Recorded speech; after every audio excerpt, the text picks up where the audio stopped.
সকালে উঠে মেয়েকে স্কুল পাঠিয়ে দিয়েছি, সে ক্লিপটা তোমাদের সঙ্গে নেওয়া হয়নি কারণ একটু তাড়াহুড়োর মধ্যে ছিলাম। তো এখন হাজব্যান্ডের জন্য ব্রেকফাস্ট করছি, যদিও সকালে খুব কমই ব্রেকফাস্ট করে।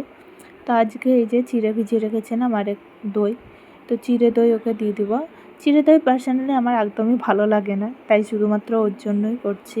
আর এই যে এই একটা দাদু দই দিয়ে যায়, সেই দই দিয়েই করছি, বেশ ভালোই করে দইটা আর কি। তো চলো আগে আমি চিড়ে দইটা নিয়ে ওকে খেতে দিয়ে আসি।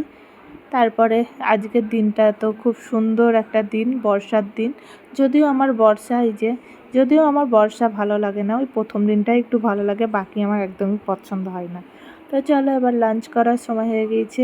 লাঞ্চে ছিল আজকে এই যে শাক, এই যে মাটন দিয়ে আলু দিয়ে হয়েছিল, যেহেতু বৃষ্টি বৃষ্টি ওয়েদার, একটু কষাও তুলে নেওয়া হয়েছিল, এখানে করলা আলু ভাজা, আর এই যে একটু ডাল। এই তো ছিল লাঞ্চ করে নিলাম। আচ্ছা, তোমাদের কার কার করলা ভালো লাগে বলো? আমার তো ভীষণ প্রিয়, বাট একটা সময় ছিল না। আর রাত্রিবেলা এই যে চাউমিন আর একটু চিলি চিকেন, যেহেতু আমার হাজব্যান্ডের জ্বর ছিল তাই একটু ঝাল ঝাল অর্ডার